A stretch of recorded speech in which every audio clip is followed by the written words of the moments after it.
Après avoir pris des leçons de Denis d'Inès, Maurice Descamps remporte en 1912 au Conservatoire, dans la classe de Raphaël Duflo, un premier prix de comédie et un second prix de tragédie, et débute à l'Odéon, la guerre de 1914 à 18, où il se distingue. Il sera plus tard président de l'Association des comédiens combattants, interrompt un temps sa carrière.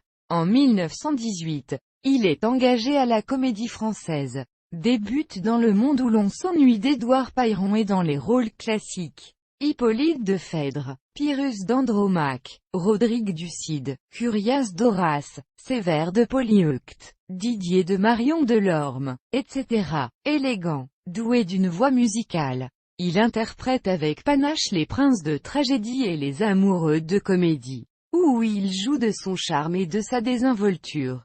Des petits marquis de Molière au grand premier rôle du répertoire. Il s'impose par une diction parfaite et une aisance policée.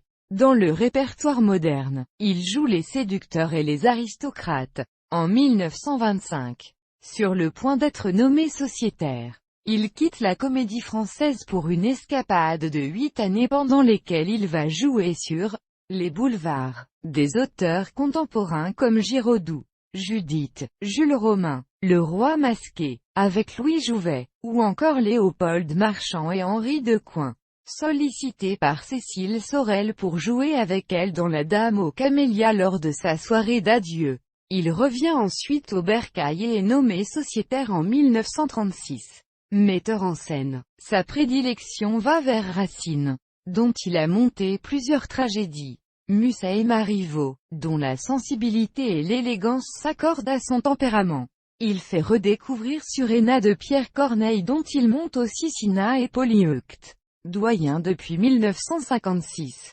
Il est appelé à remplacer en 1960 l'administrateur Claude Bréard de Boisanger, et devient le premier administrateur comédien. Ces 10 années de mandature constituent une période de travail intense, ouvrant de nouvelles perspectives à la Comédie Française. De nombreux metteurs en scène français et étrangers sont appelés à y travailler.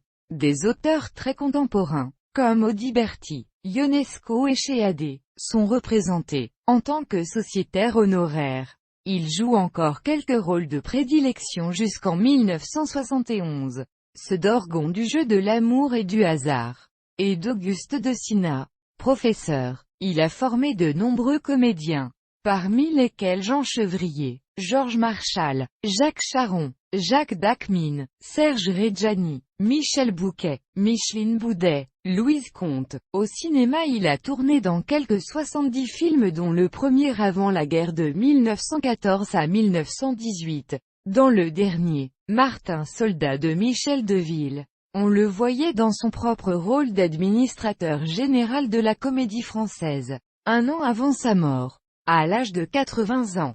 Son nom fut donné à la salle de répétition aménagée dans les sous-sols de la Comédie Française et reproduisant les conditions exactes de la scène. Maurice Descamps est enterré au cimetière de Montrouge. Bien qu'homosexuel, il a épousé en 1920 la comédienne Mary Marquet et a divorcé en 1921.